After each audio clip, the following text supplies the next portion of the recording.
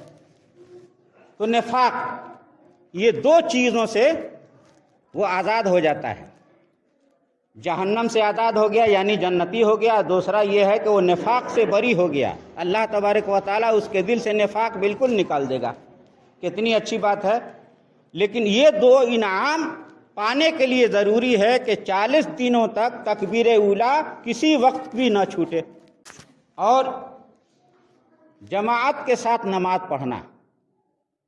اکیلے آدمی کی نماز پر 27 درجہ زیادہ فضیلت رکھتی ہے۔ یہ تو مشہور بات ہے، آپ نے سنا ہے بارہا، کہ اکیلے کوئی نماز پڑھتا ہے تو 27 مرتبہ وہ پڑھے گا تو پھر ایک نماز جو جماعت کے ساتھ پڑھتا ہے اس کے برابر ہوگا۔ 27 گنا زیادہ ثواب ہے جماعت کے ساتھ نماز پڑھنے کا۔ اور بعض روایتوں میں 25 درجے کا بھی ذکر ہے کہ ایک آدمی کی نماز پر جماعت کے ساتھ نماز پڑھنا 25 درجہ زیادہ فضیلت رکھتی ہے۔ تو 27 درجے کا بھی ذکر ہے اور 25 کا بھی ذکر ہے۔ ظاہری طور پر ان دونوں حدیثوں میں ٹکراؤ معلوم ہوتا ہے، لیکن ایسا نہیں ہے، ٹکراؤ نہیں ہے۔ ٹکراؤ دکھ رہا ہے لیکن ٹکراؤ نہیں ہے۔ وہ اس طریقے سے کہ جن لوگوں کی نماز میں زیادہ اخلاص ہے، زیادہ پیار و محبت ہے، زیادہ لگن ہے، ان کو اللہ تبارک و تعالیٰ 27 درجے کا ثواب عطا فرمائے گا، اور جن لوگوں کی نماز میں کچھ اخلاص کی کمی ہے ان کو 25 درجے کا ثواب ملے گا۔ تو اس طریقے سے حدیث کریمہ کا جو ظاہری ٹکراؤ نظر آتا ہے وہ ٹکراؤ دور ہو جاتا ہے۔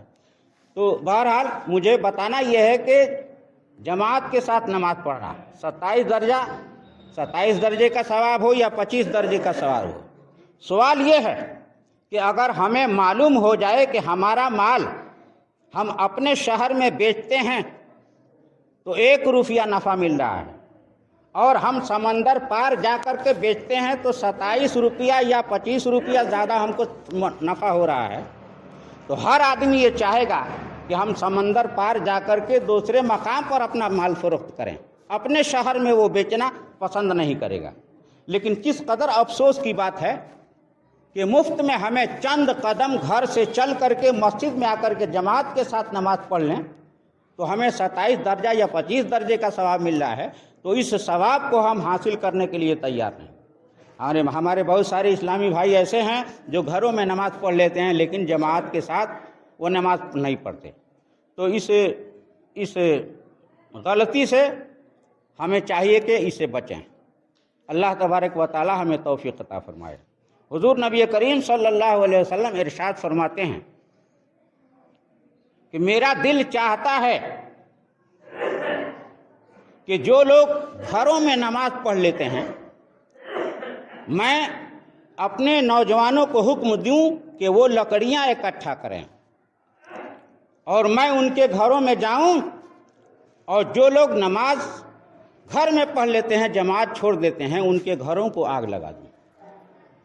آپ غور فرمائیں، ہمارے نبی کریم صلی اللہ علیہ وسلم جن کے بارے میں قرآن کریم ارشاد فرماتا ہے کہ عزیز علیہ ما عنتم حریص علیکم بالمؤمنین رؤوف الرحیم، ہمارے آقا صلی اللہ علیہ وسلم اپنی امت پر اس قدر مہربان ہیں کہ امت پر کسی طرح کی کوئی مصیبت آئے، کوئی مشقت میں کوئی امتی پڑ جائے تو اللہ کے رسول سید عالم صلی اللہ علیہ وسلم کو گوارا نہیں ہے، اپنی امت کو بہت ہی زیادہ چاہنے والے ہیں، بھلائی کے چاہنے والے ہیں، اور بے حد مہربان ہیں، نرم دل ہیں اپنی امت کے لیے۔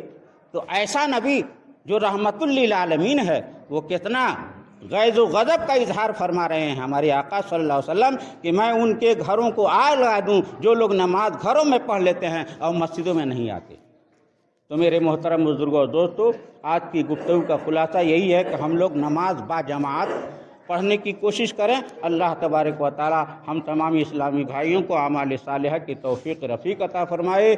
آمین ثم آمین بجاہ سید المرسلین صلی اللہ تعالی علیہ وسلم۔